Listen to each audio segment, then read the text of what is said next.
Hello, everybody. My name is Claudia Viegas. I belong to the Management Science Department of the Federal University of Rio Grande do Sul. I am going to present you our newest research on medicine's reverse logistics with the funding of Research Council of Research CNPq Brasil.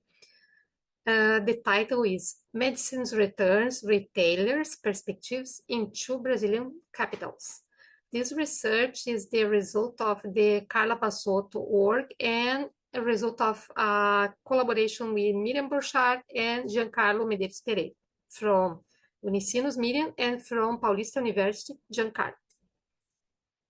In brief, I will going to present you the main review points and justification and the objective of this research.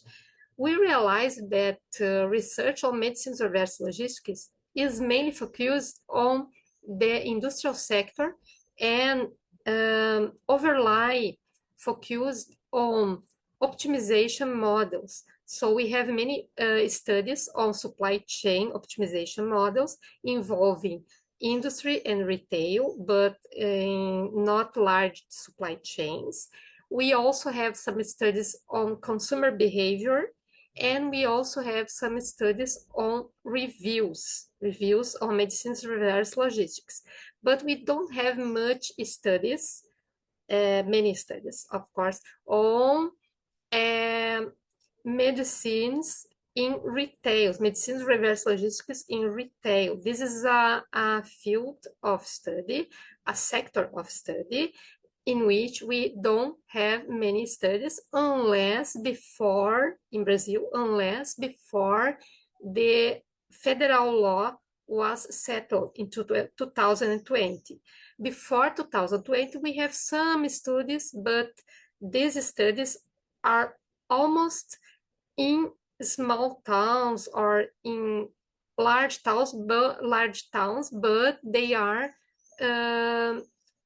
are not survey studies. Okay, that is why we decided to provide a survey study, apply some interviews in some capitals of Brazil to understand the current situation of medicine's reverse logistics. We identified this gap, the lack of studies in retail, considering the socio-demographic profile, and most important of all, considering the different business models we have in retail, because we have networks, we have in retail of medicines network, stores, we have associate stores, we have independent stores. They are different business models, and we didn't have find studies comprising this difference in business models. That's why we decided to do this research. The objective is to explore the practice of medicine's reverse logistics in two southern capitals of Brazil, that are Curitiba and Porto Alegre. How we did this study? We invited retails in Porto Alegre and in Curitiba to participate in this research. We invited more than 100 establishments in both capitals. Why we selected these capitals? Because Curitiba is the third capital in terms of quantity, physical quantities collected, and Porto Alegre is the 10th capital, so they have different profiles in quantity of collection. These numbers of collection are from the LogMed system and are numbers from 2023. We have not more updated results of collection, so we relied on the data of LogMed. The acceptance was very low. Only 24 retail establishments, they decided to participate. So we performed a questionnaire and performed in-depth interview with visits in this establishment. In Porto Alegre, 18 pharmacies participated. almost all the territory of the capital, and in Curitiba, only in downtown, 6 establishments agreed to participate. But these pharmacies, they have different business models, as I said, because some are from networks that operate in national schemes, large business that are more capitalized, that have more money to pay for the services of logistic reverse. Associate pharmacies, otherwise, are medium or large retail establishment, but they don't operate like the networks. They operate differently. They have more or less a type of associative business, and they cooperate each other to provide their offering of services and products. And the independent pharmacies are small pharmacies. Usually they have as owner the same pharmacist. So there are only one business person operating in the independent pharmacies. How we did it? So as I said, we applied questionnaires and visit and provided in-depth interviews with these owners or managers or pharmacists. Okay. The main findings. First of all, we need to highlight that in Brazil, all over the territory, we need to have one point of collection. It is mandatory for each group of 10,000 residents. In Porto Alegre, according to our finding, 13 pharmacists, or pharmacists, better say pharmacists, are network or associate, and they have collection point. And in Curitiba, we have 4 establishments with collection point from the interviewed, and only one doesn't have a collection point. So let me say again, in Porto Alegre, from 18, 13 have collection point. In Curitiba, from 6, 4 have collection point. The main obstacle is the lack of means for affording this reverse logistics system. In Porto Alegre, in all the interviewed establishment, from 24 establishment, 9 admitted that they cannot afford. In Porto Alegre, 8 pharmacies, and in Curitiba, 2 pharmacies have adherence to the reverse logistics system, the official reverse logistics system, which is the LogMed system.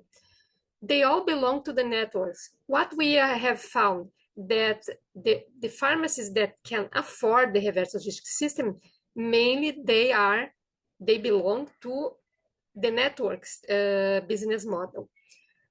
Another constraints we realized, 9 pharmacies in Porto Alegre and 1 pharmacy in Curitiba led consumer participation. They realized that the consumer doesn't participate. 8 pharmacies in Porto Alegre and 2 pharmacies in Curitiba, they highlighted that they don't have knowledge on the laws. It happens mainly in small establishments from independent pharmacies that don't have time to read the laws, to provide or to buy consultancy services to better understand the law.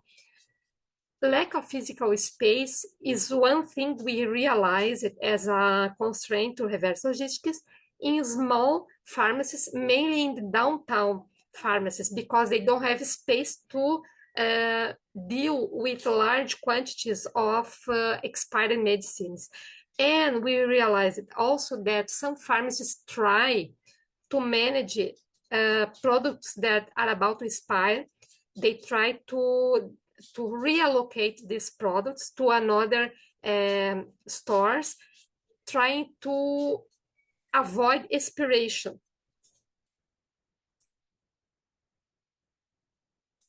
Another finding is the pharmacists and the managers and the owners, they think that is mandatory. They think that should be mandatory to have public campaigns to educate consumers.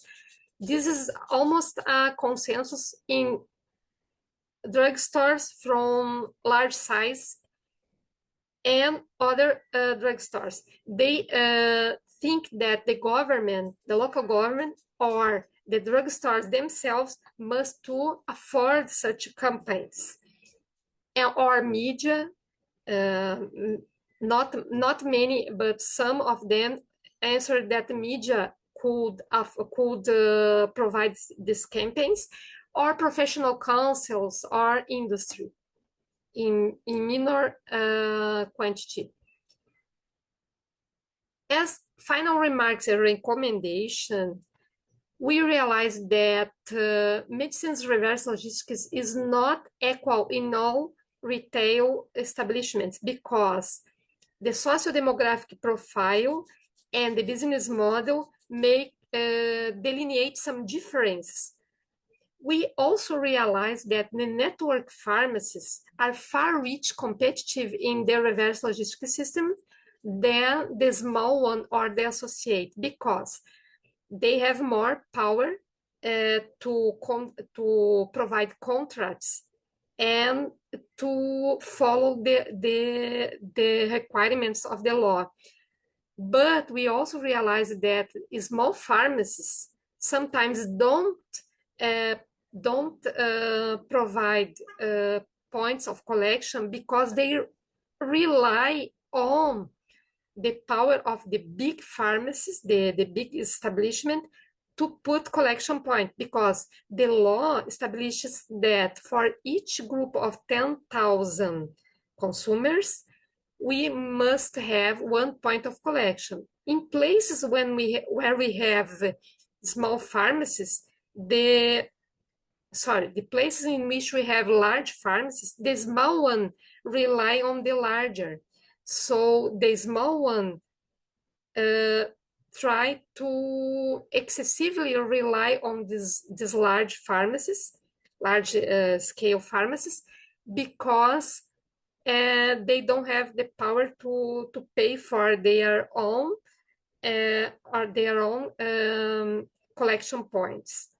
But this need to change because if we have local regulation that make this requirement more strict, probably the small pharmacies would adapt to the requirement of the law. And this type of, attempt to break the law would not happen otherwise. The limitations of this study, the main limitation is that we don't have many adherents of the pharmacies.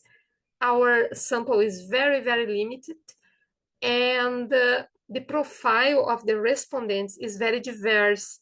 We suggest for further studies to explore more the different profiles and the different business model in terms of how it imply different response to the reverse logistic requirements. So that is our work, and we are very acknowledged to participate in this event. Thank you.